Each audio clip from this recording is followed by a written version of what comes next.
Hello everyone, मैं हूँ Lisa Gupta और हम देखने वाले हैं कि आपकी नेक्स्ट 24 आवर्स की क्या एनर्जीज़ होने वाली हैं, क्या हो सकती हैं। स्टार्ट करते हैं मेष राशि से। Let's see. सो फॉर मेष राशि we have the card of heart chakra. Definitely आपके हार्ट चक्रा में मुझे लगता है कुछ चेंजेस होते हुए दिख रहे हैं। जो आपकी कुछ ऐसे पार्ट्स थे जो कहीं ना कहीं अनहील्ड थे। अब जो हार्ट चक्रा होता है वो किस चीज़ से रिलेटेड होता है? वो फॉरगिवनेस से रिलेटेड होता है, कंपैशन से रिलेटेड होता है। आपकी कोई मेजर इंजरी हुई जिसकी वजह से आपके अंदर एक ट्रॉमा क्रिएट हो गया, कोई मेजर बीमारी हुई जिस वजह से एक ट्रॉमा क्रिएट हो गया, तो मतलब ये एक इंसिडेंट है। कुछ ऐसी relationships, so basically interpersonal relationships की वजह से जो हमारा हार्ट चक्र होता है वो ब्लॉक्ड हो जाता है। तो अब आपका हार्ट चक्र कहीं ना कहीं वापस से हील होता हुआ दिख रहा है, वापस से एक्टिवेट होता हुआ दिख रहा है। लेट्स सी कि वृषभ राशि के लिए क्या मैसेज है।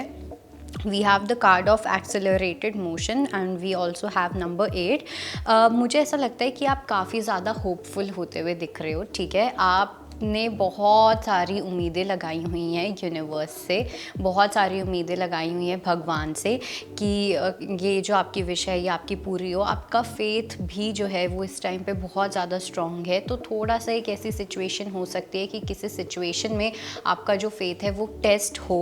ओके, आपके पेशेंस लेवल को भी टेस्ट किया जा सकता है, तो उस चीज़ का थोड़ा ध्यान रखें। लेट्स सी कि जेमिनाई के लिए क्या मैसेज है। We have the card of triumph and it says number 7। तो जेमिनाई के लिए मैं बोलूँगी कि देखो, आपके अंदर जो एनर्जी है ना वो तो बहुत ज़्यादा है। ऐसा लग रहा है कि आप बहुत ही एंथुजियाज़म के साथ, बहुत ज़ील के साथ आप अपना झंडा लेके जा रहे हो एंड आप लड़ना चाह रहे हो। You are a fighter, you have that fighter spirit also. ठीक है, बहुत ज़्यादा स्ट्रॉन्ग डिटर्मिनेशन है किसी को लेके।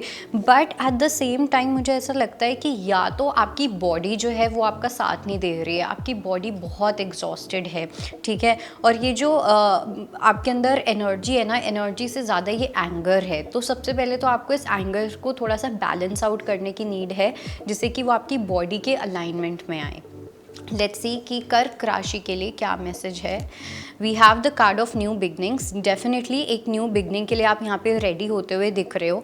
ऐसा लग रहा है कि जो भी आपको अपनी अब जो आपकी न्यू जर्नी स्टार्ट हो रही है उसके लिए जिन जिन चीज़ों की भी आपको ज़रूरत होगी, ओके, वो सब चीज़ें आपके पास हैं। ठीक है, जो sources what ever you need वो सब आपके पास है। अब आपको बस इस पाथ पे चलना है, एकदम होल हार्टेडली चलना है, कंप्लीट फेथ के साथ चलना है। रिसेंटली आपने एक पुराना चैप्टर क्लोज किया है और एक नया चैप्टर स्टार्ट किया है। लेट्स सी कि लियो के लिए क्या मैसेज है, यानी कि सिंह राशि के लिए। We have the card of intuition. मुझे लगता है कि लियो के लिए आपका जो पूरा का पूरा ध्यान है ना वो किसी सच को जानने में लगा हुआ है। ठीक है, अब ये आप में से कुछ लोग हो सकता है कि आप जीसस को या तो बहुत ज़्यादा प्रे करते हो, या आप रिसेंटली किसी स्पेसिफिक चर्च में गए थे, चाहे आप क्रिश्चियन हो या नहीं हो, या आपको किसी सेक्रेड टेम्पल में हो सकता है, या आप कहीं गए हो, कुछ ऐसा हुआ है जिसकी वजह से आपका जो पूरा ध्यान है वो पूरा इनवर्ड है इस टाइम पे। किसी चीज़ की खोज में हो, किसी सच की कहीं ना कहीं खोज में हो, कुछ लोग सेल्फ डिस्कवरी की जर्नी पे हैं। तो आप कहीं ना कहीं बहुत क्लोज हो अपनी इंट्यूशन को समझने के लिए। जो भी आंसर्स आप सुनना चाहते हो या जानना चाहते हो वो कहीं ना कहीं आपके और ज़्यादा पास जा रहे हैं जैसे जैसे आपका ध्यान अंदर जा रहा है। लेट्स सी वर्गो के लिए क्या मैसेज है। सो वर्गो के लिए we have the card of trapped in fear. बहुत ज़्यादा हेल्पलेस एनर्जी कहीं ना कहीं हो सकती है। मुझे थोड़ा सा आप ऐसा भी हो सकता है कि आप में से कुछ लोगों को एंग्जाइटी इश्यूज़ हों या पैनिक अटैक टाइप वाली भी कोई सिचुएशन आ सकती है। ब्रीदिंग इशू होना, जो आपकी ब्रेथ है वो बहुत शैलो हो सकती है किसी स्पेसिफिक सिचुएशन में, या कुछ भी ऐसा। थोड़ा सा ब्रीदिंग एक्टिविटी करने की नीड है। आप अपने प्राणायाम पे भी फोकस कर सकते हो, वो आपके लिए कहीं ना कहीं बहुत ज़्यादा अच्छा रहेगा। मुझे ऐसा लग रहा है आप ऊपर से बहुत ज़्यादा पॉजिटिव होने की कोशिश कर रहे हो, लेकिन आपको जो सच अपने अंदर का एक्सेप्ट करना है कि हाँ मैं दुखी हूँ, इस चीज़ को आप एक्सेप्ट ही नहीं कर रहे हो, जिस वजह से आपके लिए जो प्रॉब्लम्स हैं वो और ज़्यादा बढ़ती जा रही हैं। लेट्स सी कि लिब्रा के लिए क्या मैसेज है। So we have the card of foundation and achievement. Libra के लिए आप काफ़ी कॉन्फिडेंट दिख रहे हो मुझे, ठीक है। नेक्स्ट 24 आवर्स में मुझे ऐसा लग रहा है कि कोई एक ऐसी एनर्जी है जहाँ पे आप और आपकी फैमिली सब साथ में कुछ चेंज जो है वो एक्सपीरियंस करोगे आप लोग अपनी लाइफ में। बेसिकली ये जो चेंज है, ये जो पॉजिटिव चेंज जो है, ये फैमिली से कहीं ना कहीं जुड़ा हुआ है। अगर कलेक्टिवली आपकी फैमिली ने या आपने सबने साथ में मिलके बहुत ज़्यादा स्ट्रगल किया है किसी चीज़ में, कुछ सफ़र किया है, तो फाइनली एक नई चीज़ आपकी लाइफ में होती हुई दिख रही है। कुछ लोगों के लिए ये चेंज ऑफ प्लेस भी हो सकता है, या तो हो सकता है आप किसी नए घर में शिफ्ट करो, किसी जगह पे आप कहीं जाओ, but there is definitely a new tangible shift that is happening. Let's see कि स्कॉर्पियो के लिए क्या मैसेज है। सो स्कॉर्पियो के लिए we have patience and planning. Scorpio के लिए मुझे ऐसा लग रहा है कि आप किसी डोर को बार बार देखते रहते हो सिम्बॉलिकली, इन द सेंस कि कब वो चीज़ आएगी, कब वो चीज़ आएगी, किसी चीज़ का वेट करना। अब आपको मैं एक एग्जांपल देती हूँ मैनिफेस्टेशन का, ठीक है। पहली चीज़ तो ये कि आप वो पढ़ सकते हो the book secret, it is quite helpful.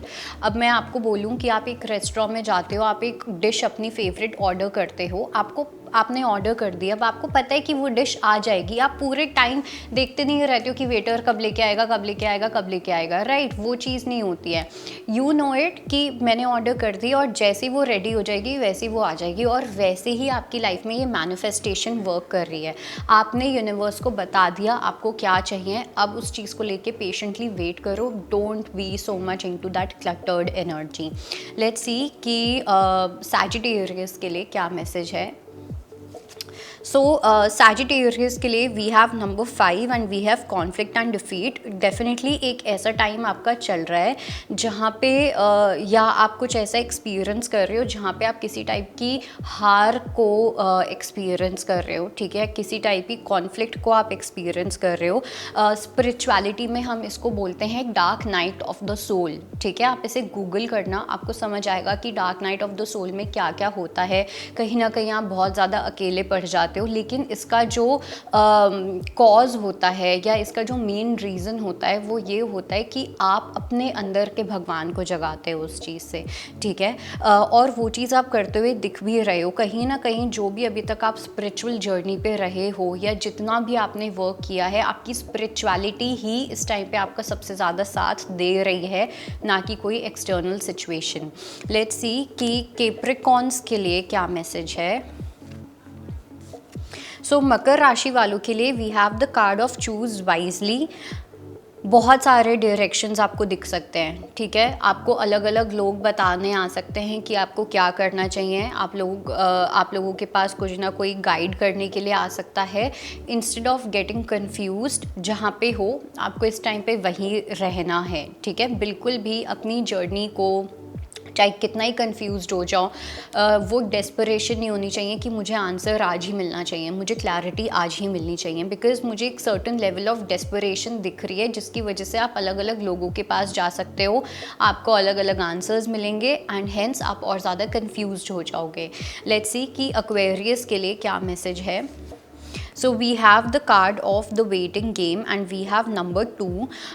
I do feel कि कोई एक ऐसा एस्ट्रोलॉजिकल शिफ्ट चल रहा है इस टाइम पे आप लोगों की लाइफ में। सो आई वुड सजेस्ट यू कि अगर आप अपने किसी पर्सनल एस्ट्रोलॉजर के पास आप जाते हो और आप गाइडेंस लेते हो कि इस टाइम पे कौन से प्लैनेट्स हैं जो काफ़ी ज़्यादा हैवी हैं या बहुत ज़्यादा डोमिनेंट हैं आपकी लाइफ में, आपको काफ़ी क्लैरिटी मिल सकती है एज टू कि आपको क्या करना चाहिए, क्या नहीं करना चाहिए। बिकॉज मुझे ऐसा लग रहा है कि कुछ ऐसा प्लैनेट शिफ्ट हो रहा है आप लोगों की लाइफ में जो आप शायद से समझ नहीं पा रहे हो या उस चीज़ को लेके आप कंप्लीटली इग्नोरेंट हो, ओके। लेट्स सी कि मीन राशि के लिए क्या मैसेज है। We have the card of victory and success. मुझे सबसे पहली चीज़ तो ये लग रही है कि किसी टाइप की आपकी ना अनाउंसमेंट हो सकती है, मतलब आप अपनी लाइफ में किसी बात की अनाउंसमेंट कर सकते हो। अब वो आपके वर्क प्लेस में भी हो सकती है या फिर आपके घर पे भी हो सकती है। Let's say for example promotion वाली चीज़, ओके। कुछ बेसिकली पॉजिटिव, ऐसा भी नहीं लग रहा कि मुझे बहुत बड़ी चीज़ होगी, बट एक ऐसी डेफिनेटली चीज़ हो सकती है जो आपके लिए मायने रखेगी, okay. That was your reading and I hope it helps. I will see you next time. Bye bye, take care.